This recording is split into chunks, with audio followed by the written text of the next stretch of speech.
अयोध्या के दिहाड़ी मजदूर दीपक पांडे कुछ साल पहले नौकरी की तलाश में दूसरे शहर जाने की योजना बना रहे थे, मगर अब वह राम की नगरी में ही जमीन खरीद कर नया घर बनाने की सोच रहे हैं। राम मंदिर में प्राण प्रतिष्ठा के बाद अयोध्या में उमड़ रही श्रद्धालुओं की भीड़ के चलते आमदनी में बढ़ोतरी होने से उनकी सोच में यह बदलाव आया है।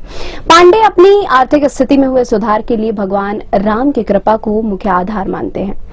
पांडे रामपथ तक जाने वाली एक गली में 3 कमरों के घर में रहते हैं। यह रास्ता मंदिर में आने वाले श्रद्धालुओं के लिए मुख्य मार्ग है और अब पांडे अपने घर का एक कमरा किराए पर देने लगे हैं।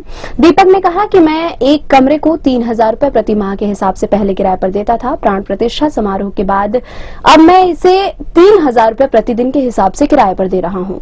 प्राण प्रतिष्ठा के बाद गुजरे 1 महीने में हमने लगभग हर दिन किसी न किसी नए व्यक्ति को किराए पर अपना कमरा दिया है। हम चाहते हैं कि भगवान राम की कृपा ऐसे ही हम पर बनी रहे। अयोध्या में ही रहने वाले प्रमेश पांडे एक गली के प्रवेश द्वार पर खड़े होकर भक्तों से पूछते हैं कि क्या उन्हें रहने के लिए कमरे की जरूरत है।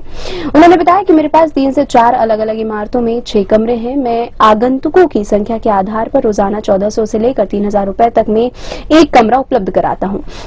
रामपथ से जुड़ी एक दूसरी गली में रहने वाली जसवंती शर्मा भगवान राम की तस्वीरें और अन्य स्मृति चिन्ह बेचती हैं। उन्होंने कहा कि भगवान राम हम पर अपनी कृपा बरसा रहे हैं, यहाँ तक कि भगवान यहाँ भक्तों के रूप में आते हैं और हमें बेहतर जीवन जीने में मदद करते हैं।